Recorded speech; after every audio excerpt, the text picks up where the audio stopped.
became a spiritual cliché. He knew that when the unconscious is stirred, the ego begins to tremble. The identity you wore like armor begins to loosen, and without it, you feel exposed, not just to the world, but to yourself. The very things that once gave your life meaning, ambition, achievement, recognition, suddenly feel hollow. You no longer crave what once drove you, but you also don't yet know what will take its place. This is not failure. It is a sacred turning, a psychic pause that signals the death of the false self, the persona built from adaptation and approval. What you are experiencing is not depression in the clinical sense, but a deeper kind of stillness, one that arises when the soul begins reclaiming authority over the ego. It is a threshold, not a breakdown. And yes, it's terrifying to feel your sense of purpose dissolve without a clear direction to replace it. However, as Jung taught, this collapse is not the end.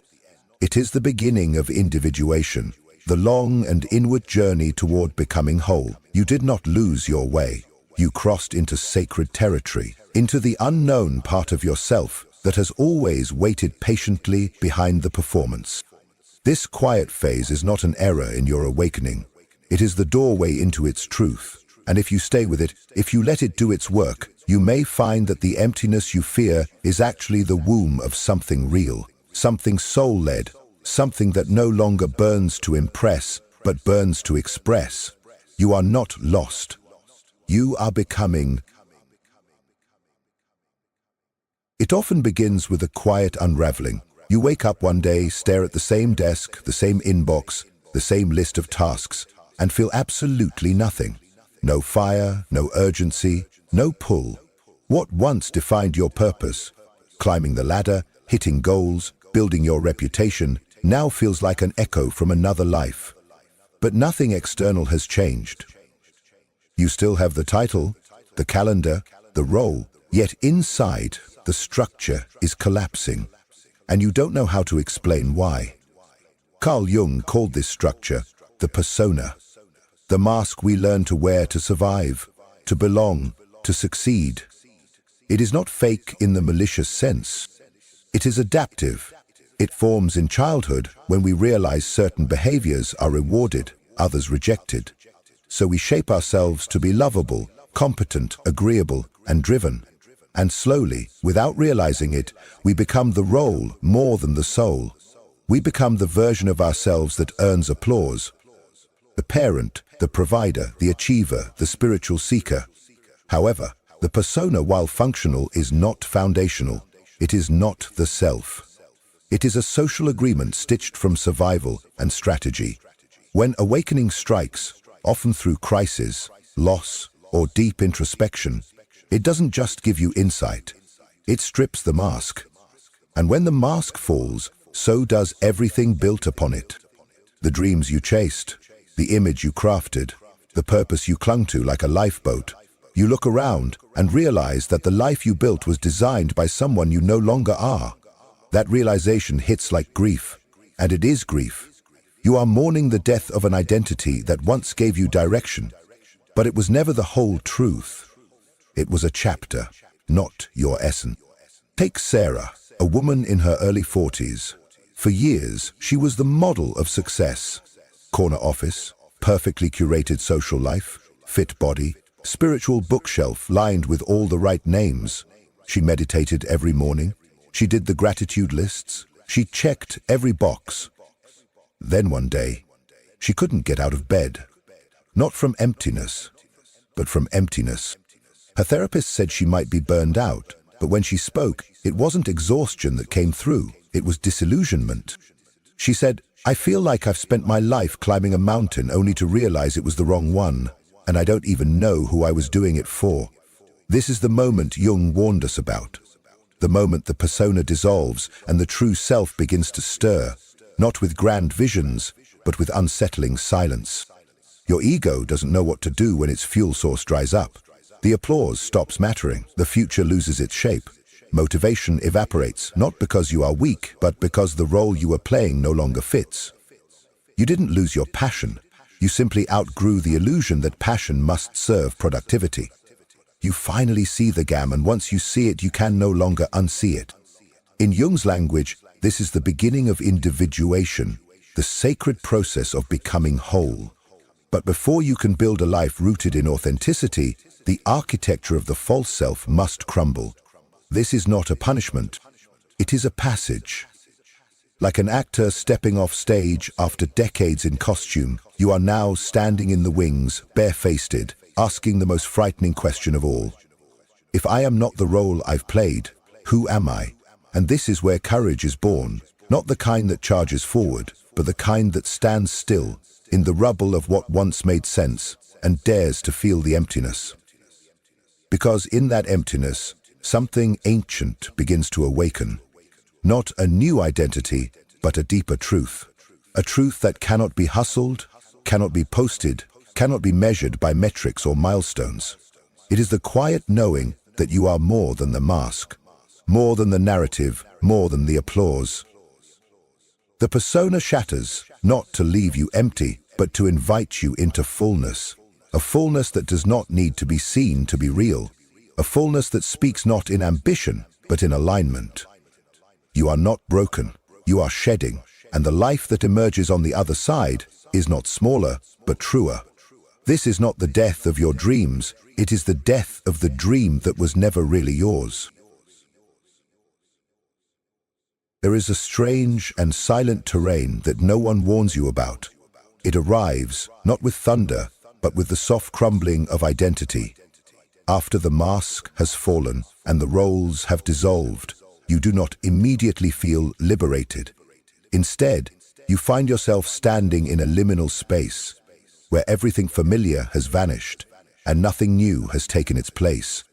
This is the in-between, the psychic hallway between stories. You are no longer who you were, but not yet who you are becoming, and that in-between is not a quick detour, it is a season of the soul. In Jungian language, this is the threshold of transformation, the psychic chrysalis. Much like the caterpillar turns to formless liquid before becoming a butterfly, your sense of self must dissolve before it can be reconstructed around something real. But this dissolution is deeply uncomfortable. You try to explain it to others, but they don't understand. You say you feel lost, directionless, strangely numb. You say you wake up and feel as though the days are passing, but you are not really in them. You're observing your life from a distance, like a ghost haunting your own routine. To the world, everything looks the same.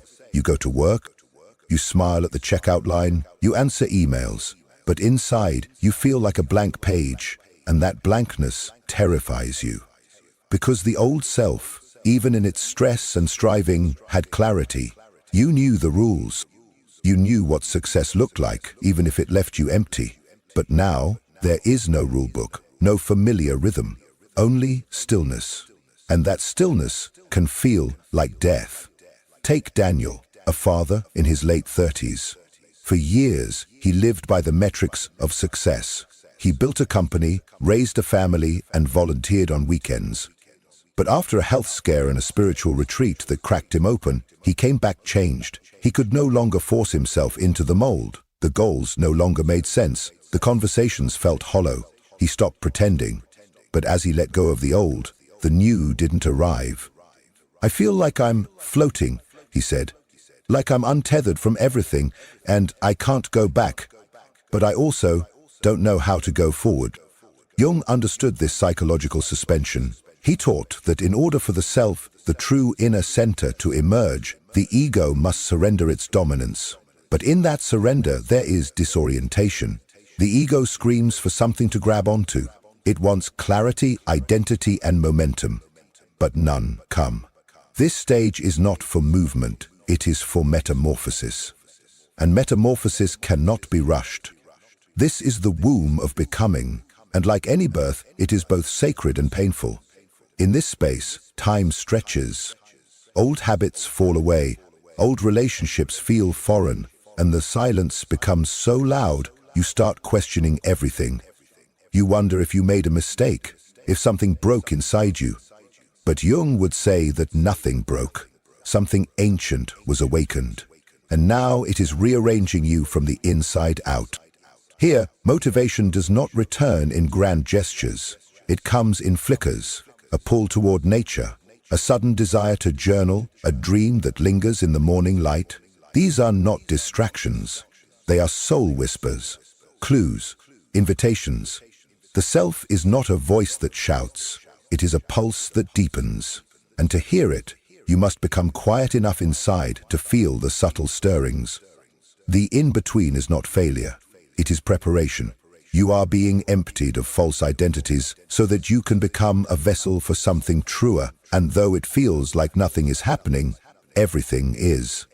The psyche is shedding its borrowed costumes. The soul is reclaiming its place.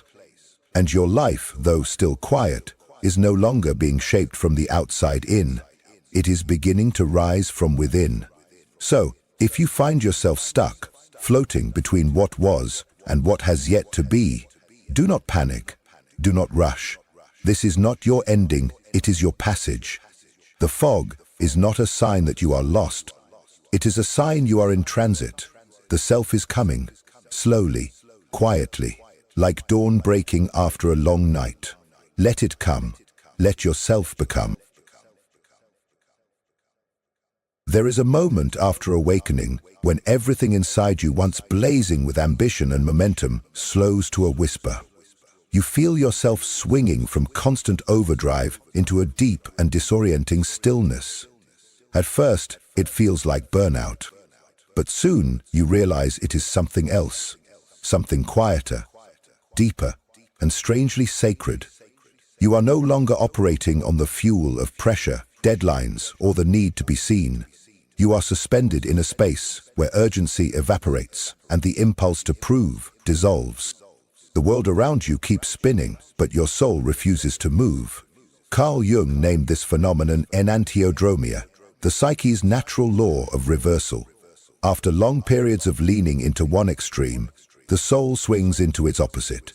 When you've spent years achieving, planning, pushing through exhaustion, and measuring your worth through productivity, the pendulum eventually swings back.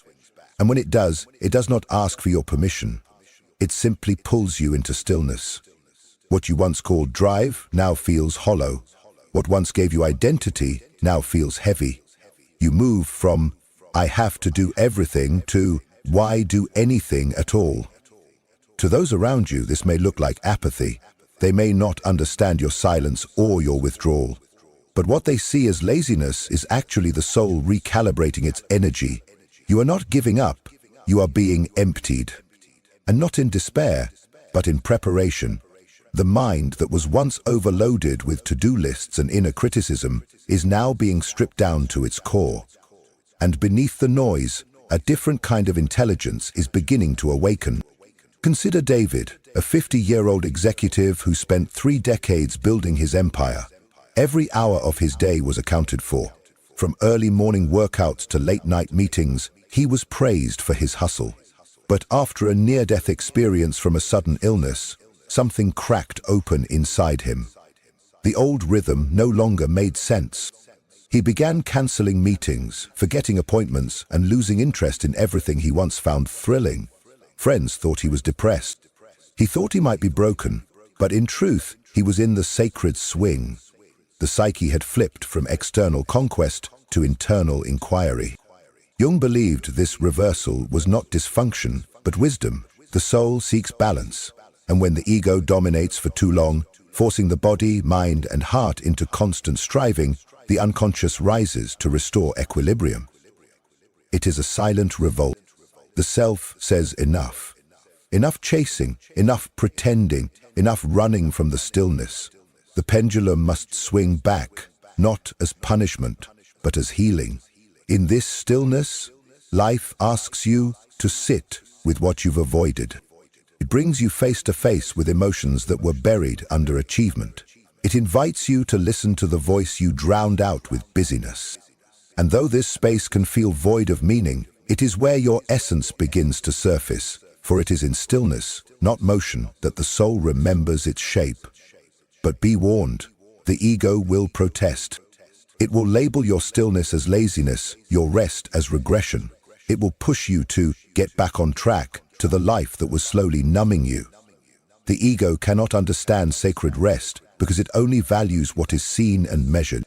Yet the self works in the unseen. It moves like roots underground, building something lasting long before it breaks the surface. Eventually, a quiet rhythm returns, but it is not a return to the old self. It is the emergence of something wiser. You begin to feel not compelled, but called. Not driven, but drawn. Your energy does not rise through anxiety, but through resonance. You act not to prove, but to align. This is not a step backward. It is a homecoming. And though the swing into stillness feels disorienting, it is what allows you to live again, not as a performer in life's race, but as a participant in its truth. So if you feel the pendulum has swung too far into silence, trust it. You are not stuck. You are being rebalanced. The sacred stillness is not where your fire dies. It is where your deeper flame begins to kindle. In the quiet aftermath of awakening, when the momentum fades and the silence stretches longer than you expected, a deep heaviness may settle in. You begin to wonder if you are depressed. You Google symptoms. You replay your choices. You ask yourself, why does everything feel so flat, so meaningless? Friends might suggest you're just burned out and need a vacation. A well-meaning voice might say, snap out of it. But nothing seems to reach the root of what you're feeling. That's because what you're experiencing isn't just psychological exhaustion, it's soul-deep reorientation. Carl Jung would not have called it burnout. He would have called it a summons. A sacred descent. A moment where the unconscious rises not to torment you, but to speak. This is the place where the shadow begins to stir. The parts of you that were exiled in your pursuit of success, approval, and performance. The stillness that now surrounds you is not a void. It is a container, one spacious enough to hold everything you've been running from. When the ego collapses and the old fuel runs dry, the psyche slows down, deliberately, not to punish you, but to protect you. It softens the edges of your outer life so that the inner life can finally be heard. In truth, much of what we call motivation is often a distraction. It keeps us busy enough to never ask the deeper question. Why am I really here? Whose life am I living? What pain am I carrying that I haven't named? Take Julia, a teacher and mother in her 40s. For years, she balanced everything with precision, raising 2 kids, managing a full-time job, attending church, and helping her aging parents. She never stopped. Until one morning, she woke up and couldn't get out of bed. She felt paralyzed, not from laziness, but from something unnamed. She cried without knowing why. She canceled meetings. She stared out the window for hours. The world called it depression. But what was surfacing in Julia wasn't pathology. It was grief. Not over one event, but over a lifetime of self-abandonment. The stillness made it impossible to escape the truth any longer. Jung taught that healing often begins with descent, not ascent into light, but descent into the forgotten. The stillness you are feeling now is not dysfunction, it is initiation. Your psyche is peeling back layers that no longer serve. The emotional numbness is not the absence of feeling, but the pause before feeling fully returns. The confusion is not failure. It is the fog that forms when one world ends and the next has not yet begun.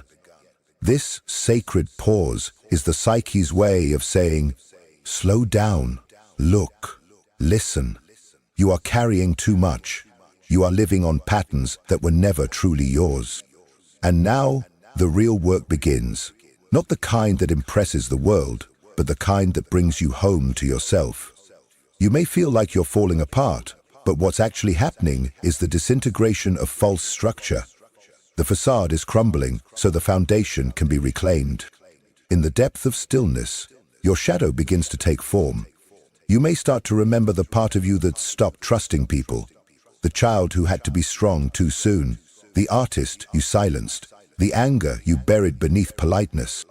All of it comes forward not to destroy you, but to be reintegrated, to be met with compassion.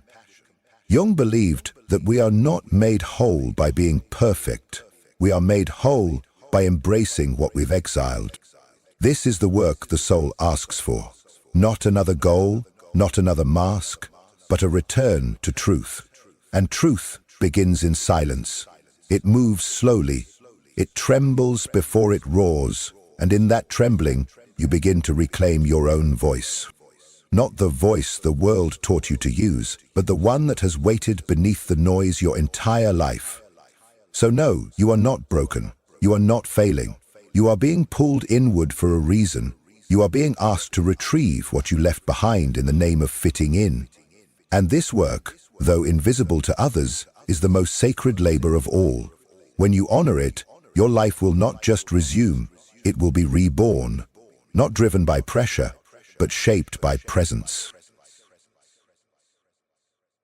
One morning, without warning or drama, you feel something stir. It is not a burst of ambition or a jolt of urgency. It does not arrive like your old motivation did, dressed in pressure, deadlines, or the need to prove something. Instead, it whispers. It hums quietly in the background, soft but unmistakable. You feel drawn, not pushed. You feel called, not chased. This is not the old engine of ego-driven striving coming back to life. This is the first sign that your true energy is beginning to return, not for performance, but for presence. Carl Jung understood that when the ego collapses, something deeper begins to grow in its place. But unlike the ego, which is fueled by fear of insignificance, the self does not operate on adrenaline. It does not need applause. The self is slow, deliberate, and profoundly honest. It does not move because it should. It moves when something resonates, and when it moves with meaning. After the silence, the stillness, and the shadow work, this return of motivation can feel almost strange. You expect the fire to roar, but instead it flickers. You expect a blueprint, but instead you are handed a feeling, a nudge, a quiet inner yes. And though it may feel small at first, this is no less sacred. It is your soul's way of saying, I am ready to re-enter the world, but this time on my own terms. Take Melissa, a graphic designer who had spent 20 years building brands and climbing the corporate ladder. After a personal collapse triggered by divorce and illness, she could no longer bring herself to open her laptop. The work felt meaningless. Her spark vanished. Months passed in silence.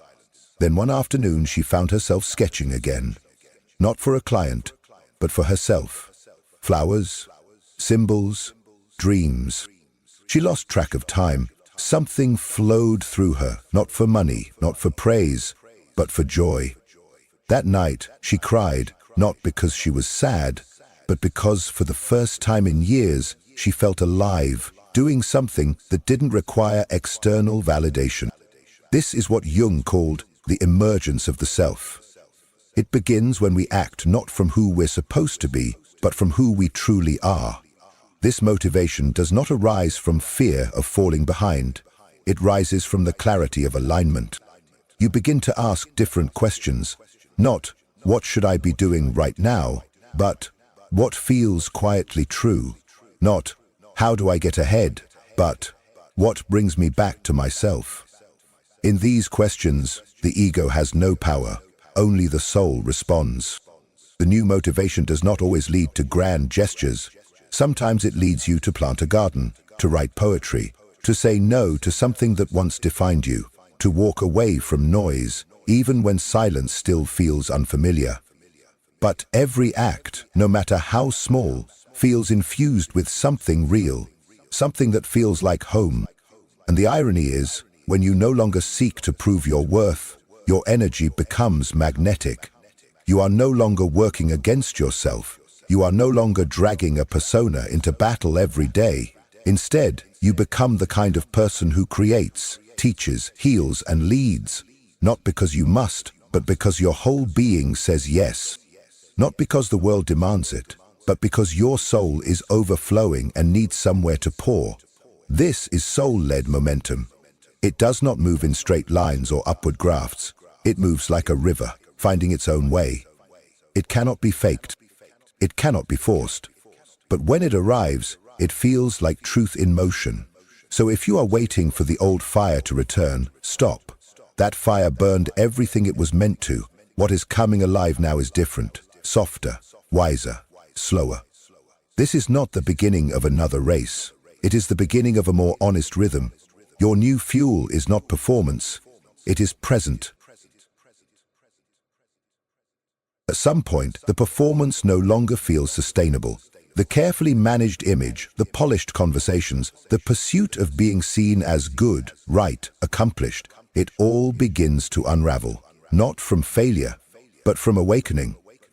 You realize that the mask you've worn for decades, the one that helped you belong and succeed, no longer feels like home. It fits your face, but not your spirit. The more you try to maintain it, the more it drains you. And then something deeper inside whispers a radical truth. I want to live without hiding. Carl Jung called this process living symbolically. It is the art of living not from the outer shell, but from the inner world. From instincts rather than image. From inner truth rather than social approval. It does not mean abandoning logic, responsibility, or ambition. It means no longer betraying yourself in order to meet them. It means choosing honesty over impression, depth over decoration. In symbolic living, the soul becomes the compass.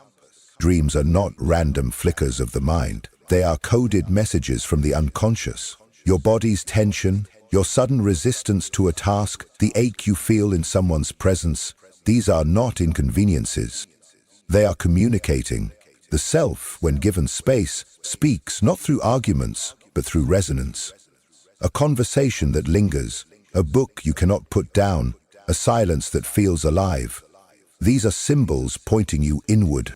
Consider Michael, a retired army officer who had lived most of his life by discipline and duty. He lived by order, lists, and expectations. But after leaving the military, he found himself lost in civilian life. He tried to recreate structure, applied for high-level jobs, and kept busy. Yet something felt hollow. Then one night, he dreamt of a child locked in a basement. He woke up with tears in his eyes. The dream stayed with him. He brought it to therapy. Over time, he realized that the child was a younger version of himself, tender, creative, and silenced. That dream led him to begin painting, something he had not done since childhood. He now spends hours a week in his garage studio, not for achievement, but for connection. The man who once lived by war now lives by color.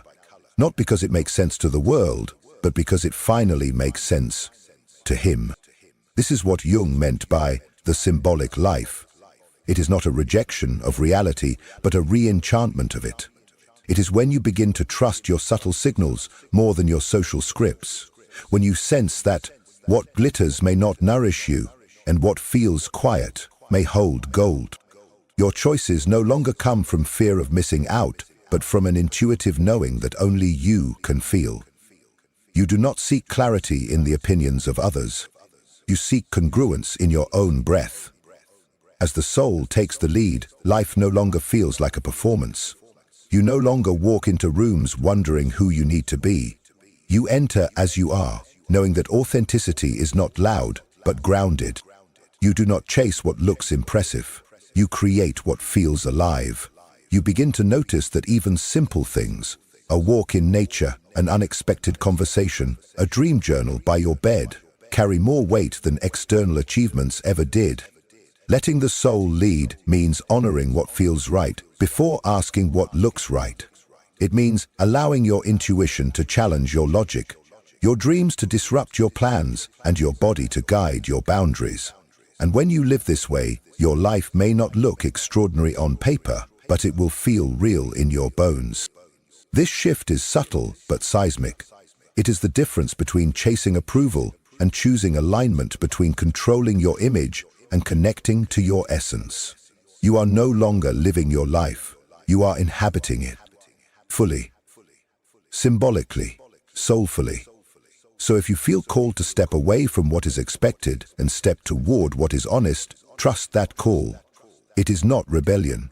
It is a return. Not to chaos, but to coherence. Not to ego, but to essence. Let the mask fall and let what's underneath finally breathe. There comes a point on this inner journey where you stop trying to revive the life that once defined you. The masks have been set down, the performance has grown quiet. And in the stillness, something new begins to breathe. You realize the ego didn't die to punish you. It died to make space for something more whole, more honest. The death of the false self is not a loss, it is a release. A sacred undoing of everything that was never truly yours. Carl Jung taught that individuation, the process of becoming your true self, begins not with answers, but with surrender. Surrender to the mystery, the silence, the inner dismantling. What follows is not clarity in the way the world defines it, but coherence. You no longer feel scattered. You are not pulled in 1,000 directions trying to prove your value. Instead, you feel anchored in something steady and unseen. You begin to move with life, not against it. When the ego no longer runs the show, life no longer feels like a battle. You stop dragging yourself through routines that numb you. You stop contorting your soul to fit into roles that shrink you. Instead, you live from the inside out. You speak your truth without apology. You set boundaries not as walls, but as sacred circles that protect your energy. You follow what resonates, not what impresses. And you begin to create, not to be seen, but because something inside you longs to be expressed. This is what it means to feel alive again. Not because everything is perfect, but because everything is real. Your life may look simpler now, less curated, but it feels full. You find meaning in small things, a conversation that opens your heart, a walk that clears your mind, a morning where you wake up with peace instead of pressure. You are no longer living your life, you are living it. Jung believed that true freedom is not found in the absence of structure, but in the alignment of soul and action. This is the new direction you've been searching for. It is not a map written in rules, but a path written in resonance. When your choices emerge from authenticity, life begins to flow. The world around you may not change, but the way you meet it does. You bring presence where you once brought perfection. You bring clarity where you once brought control. So if you've walked through the fog, endured the collapse, faced the silence, and allowed the old self to fall away, know this: you are not lost. You are reawakening, and the life that is emerging now is not a return to who you were, but a deep homecoming to who you have always been beneath it all. This is not the end of your journey, it is the beginning of living soul first. And that, Jung would say, is the moment you finally become whole. If something within this message stirred you, if even a single word mirrored your inner experience, I invite you to let your voice be heard in the comments. Have you encountered that soul whose presence feels like home, or are you still walking the sacred path back to yourself? Your story, however unfinished, may become the lantern in someone else's darkness, the very sign they didn't know they were searching for. And if someone close to you is silently struggling with the illusion that love